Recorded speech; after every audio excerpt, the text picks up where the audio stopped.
রসুল আকরাম সাল্লাল্লাহু তাআলা আলাইহি ওয়া আলিহি ওয়াসাল্লাম ইরশাদ করেছেন, ওয়াল্লাহি, আল্লাহর কসম, মাদ দুনিয়া ফিল আখিরা, আখিরাতের তুলনায় দুনিয়া কতটুকু জানো? মা ইয়াজআলু আহাদুকুম, তোমাদের মাঝখানে কোনো একজন লোক সাগরের পানির মধ্যে তোমার শাহাদাতের আঙ্গুলটা ডুবাও, বাঁকা করব না। রসুল আকরাম বলেন, হে আমার উম্মতেরা, সাগরের পানির মাঝখানে তুমি তোমার একটা আঙ্গুল ডুবাও, আঙ্গুল ডুবানোর পর আবার উপরে তুলে নিয়ে আসো।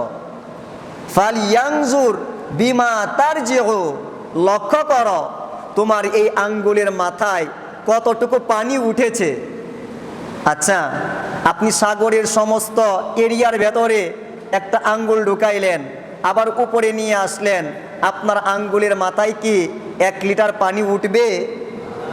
1 গ্লাস না, 1 ফোঁটা পানি। রসুল আকরাম সাল্লাল্লাহু তাআলা আলাইহি ওয়া আলিহি ওয়াসাল্লাম উনি বললেন, হে উম্মতেরা, এই 1 ফোঁটা পানি হচ্ছে তোমার দুনিয়া, বাকিটা হচ্ছে তোমার আখিরাত, বাকিটা তোমার পরকাল। 1 ফোঁটা পানি হচ্ছে তোমার দুনিয়া, আর সমস্ত সাগরের সমস্ত পানি হচ্ছে তোমার পরকাল।